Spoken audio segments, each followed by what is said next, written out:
కాళేశ్వరం దివాలా, రుణం చెల్లించాలని రాష్ట్ర ప్రభుత్వానికి పిఎఫ్సి లెటర్ రాసిందట. పిఎఫ్సి అంటే ఏంది? Power finance corporation. ఆర్ఈసి అంటే ఏంది? Rural electrification corporation.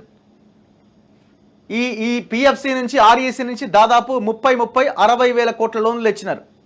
Kaleshwaram corporation ఏర్పాటు చేసి 60 వేల కోట్లు ఈ పిఎఫ్సి ఆర్ఈసి నుంచి లోన్లు తెచ్చారు. ఈ పిఎఫ్సి ఆర్ఈసి ఏ సంస్థలు? కేంద్ర ప్రభుత్వ సంస్థలు. మనం అదే అడుగుతున్నాం కదా, కాళేశ్వరం ఏటీఎం అంటారు, అదే ఏటీఎంలో పైసలు పెట్టింది ఎవరో చెప్పాలని. ఇప్పుడు పైసలు కట్టాలి, లేకుంటే నాన్ పర్ఫార్మింగ్ అసెట్స్గా ప్రకటిస్తామని వార్నింగ్. 3 నెలల బకాయి 1441 కోట్లు ఏడున్నాయి. ఒక్క రూపాయి దిక్కులేదిరా. గతంలోనూ ఆర్ఈసి నుంచి ఇదే తరహా లేఖలు సర్ది చెబుతున్న ఇరిగేషన్ డిపార్ట్మెంట్ ఆఫీసర్లు, వెంటాడుతున్న బీఆర్ఎస్ ప్రభుత్వ తప్పిదాలు. ఇప్పుడు ఈ లోన్లు ఏమన్నా కొద్ది రోజులు ఆగాలి అని అంటే పోయి మోడీ శరణు కోరడం తప్ప ఇంకొక అవకాశం లేకుండా పోయింది. చాలా దారుణమైన సిచ్యువేషన్. మనం ఈ కాళేశ్వరం ద్వారా తెచ్చిన అప్పులకి ప్రతి సంవత్సరం 12,000 కోట్ల ఈఎంఐ కట్టాల.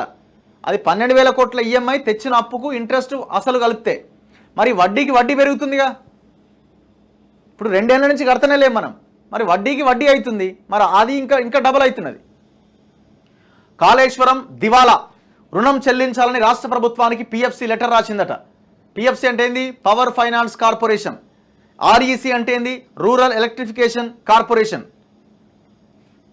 ఈ పిఎఫ్సి నుంచి ఆర్ఈసి నుంచి దాదాపు 60 వేల కోట్ల లోన్లు ఇచ్చినారు. కాళేశ్వరం కార్పొరేషన్ ఏర్పాటు చేసి 60 వేల కోట్లు ఈ పిఎఫ్సి ఆర్ఈసి నుంచి లోన్లు తెచ్చారు. ఈ పిఎఫ్సి ఆర్ఈసి ఏ సంస్థలు? కేంద్ర ప్రభుత్వ సంస్థలు. మనం అదే అడుగుతున్నాం కదా, కాళేశ్వరం ఏటీఎం అంటారు, అదే ఏటీఎంలో పైసలు పెట్టింది ఎవరో చెప్పాలని. ఇప్పుడు పైసలు కట్టాలి, లేకుంటే నాన్ పర్ఫార్మింగ్ అసెట్స్గా ప్రకటిస్తామని వార్నింగ్. 3 నెలల బకాయి 1441 కోట్లు ఏడున్నాయి. ఒక్క రూపాయి దిక్కులేదిరా. గతంలోనూ ఆర్ఈసి నుంచి ఇదే తరహా లేఖలు సర్ది చెబుతున్న ఇరిగేషన్ డిపార్ట్మెంట్ ఆఫీసర్లు, వెంటాడుతున్న బీఆర్ఎస్ ప్రభుత్వ తప్పిదాలు. ఇప్పుడు ఈ లోన్లు ఏమన్నా కొద్ది రోజులు ఆగాలి అని అంటే పోయి మోడీ శరణు కోరడం తప్ప ఇంకొక అవకాశం లేకుండా పోయింది. చాలా దారుణమైన సిచ్యువేషన్. మనం ఈ కాళేశ్వరం ద్వారా తెచ్చిన అప్పులకి ప్రతి సంవత్సరం 12,000 కోట్ల ఈఎంఐ కట్టాల.